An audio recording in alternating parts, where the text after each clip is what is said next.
Spider-Man Homecoming was pretty good overall.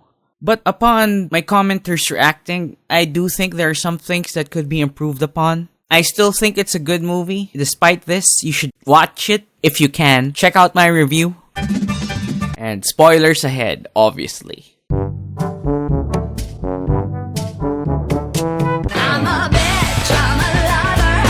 I like Michelle. There, I said it. But I could see why some people would hate her. Personally, I liked her jokes. I thought it was very tongue-in-cheek. But one of my commenters had pointed out that this could be seen as abrasive. She's been nothing but rude and condescending to Peter and Ned. Can't believe you guys are at this lame party.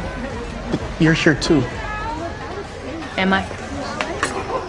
Should probably stop staring before it gets creepy though. Too late. You guys are losers. Fuck you, bitch! Shut the fuck up, bitch! And somehow this film encourages that sort of behavior from her. Can we go already? Because I was hoping to get in some light protesting in front of one of the embassies before dinner, so... Protesting is patriotic. Let's get on the bus. Her being a funny side character is not so bad because she doesn't show up for the most part. So if you dislike her, she's not that big of a deal. Yet. But I think they're shifting her to a more important position. I think she's gonna be the love interest. She kept following Peter around for the flimsiest of reasons. I remember one time that he was quitting the decathlon team and she said, "Oh, but you already quit several clubs." And then she said all of a sudden, "I'm not stalking you or anything. I'm just informed," or something like that. Why the fuck you lying? Why you always lying? Oh my god. Stop your fucking lying. My friend told me that Michelle reminded him of Helga Pataki in Hey Arnold.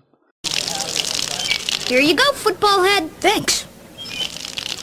Hey. Got him!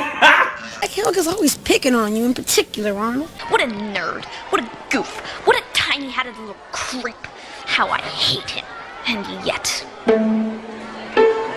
I love him. Bastion of sanity in this crazy mixed-up world in which we live. How tender I feel when you brush past me. We don't get to see the shrine, but there is a hint that she's obsessed. I think the most obvious hint was when she went to detention without any good reason. Why are you here? You don't even have detention. I know, I just like... looking at Peter Parker's boy pussy. But then again, Kevin Feige said this. She's not obsessed, she's just observant. Why the fuck you lying?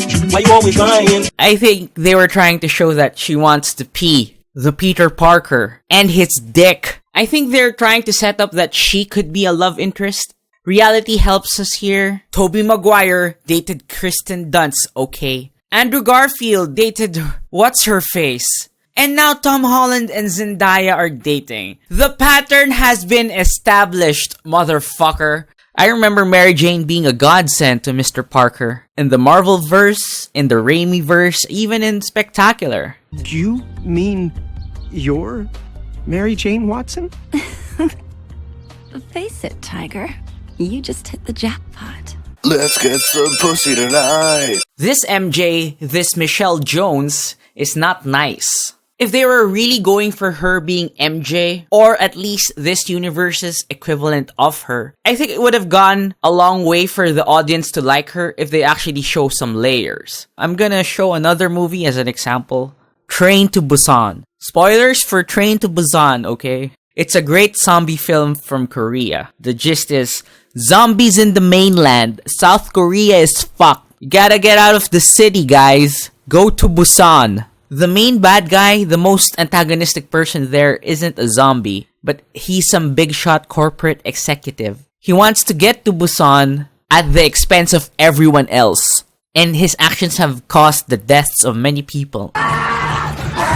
And then, at the end of the movie, he reveals that he did all of this because he wanted to see his mother if she was okay. A stupid conclusion? And it's about a mom? Where did I hear this one before? Why did you say that name? This was supposed to be some sort of humanizing moment. He was worried about his mom, guys! That excuses him from being a total fucking jerk. They tried to do something similar with MJ. She looked concerned when Peter said he was leaving and when Peter left, and she pretended she didn't give a fuck, but she actually did. But you cannot suddenly make up for being an asshole throughout the entire film in the last 30 seconds, son. So I guess the lesson is, if you want to make someone likable, or at least ensure that the characters would be understood by your audience, show some humanity. In Homecoming, what they did was give Michelle kecks per minute. But since humor is very subjective, whether or not she's likable depends on how the jokes land on the person. But her doing something nice to Peter,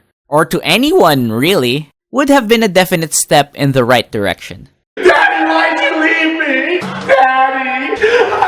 Another thing that annoyed me is that Tony Stark is kind of like the father figure now for Peter Parker. So Tony Stark is Uncle Ben. The Uncle Ben story has been absorbed by the mainstream, and making his death and why Peter Parker became Spider-Man common knowledge. So it's understandable why they didn't put him there. But I think they lost something when they did that. The most obvious time when they made Tony Stark as Uncle Ben was at the scene where Peter was trapped underneath some rubble. While he was trapped, he looks down on the puddle that was formed, and he looks at his reflection, and he hears a whisper from Tony Stark, inspiring him to go on. That was a legitimate Uncle Ben moment, you know? I think a flashback then would have helped us establish that Uncle Ben is important to this character, and how he made him Spider-Man. But instead we get the Tony Stark clip.